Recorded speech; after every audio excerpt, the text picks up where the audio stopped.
Bandeko bolingo mbote na komona Yesu Masiya na buto lelo esengo mingi kozala bino elongo. Lelo tokolobela likambo etali Jacques 1 verset 12 elebi ete esengo na moto oyo alongi mikakatano na ye pe asili kolakisa bomoto na ye akozwa bomoi epai na Nkolo Masiya Yesu. Elingi koloba nini bandeko tangu tozotambola na mokili oyo ba problème ezangaka te po ata soki oza mwana Nzambe nde okozwa toujours na ba problème mais oza kotambola ndenge nini, oza komona yango ndenge nini, ozozwela yango na ndenge nini. Est-ce que eza kokomisa yo motema mabe?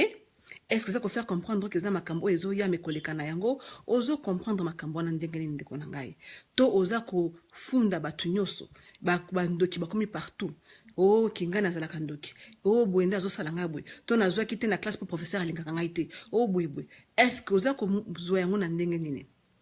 tant peut zo ko senga nzamba bike ceux qui to longi kakatano akopambola biso bien aimé bizaleli na biso ezala te par rapport ya bozwi na biso tope o tozangi tuki tozali bana Nzambe motema na biso zali peto ezali malamu ata tongotana kaka ya muke tukozala kaka na motema malamu so zali moto okokaba kaka eza te batu oyo tango komi na mbongo ekomi pasi pona yo ozomona susu mutu susu te obosani bisika yo gutaki obosani ke yo pe ozalaka mokolo moko mutu musala lelo komi na mbongo komi kotala batu susu pamba bien aimé tozala bongo te tozala batu oyo bomoto na biso ezala toujours le lenge moko ata na bisengo ata na pasi tozala toujours batu ya bolingo to ba toujours na kokabola to ba toujours kokabola bolingo kokabela pe bandeko ata na muke oza nango koloba teke loka nzaka na moko bona nzaka na sakombe loso moko mutsoka kotalanga na kubomba biloko nanga na kolia na ete wana eza bolingo te tango oza nango okabola tango poza nango te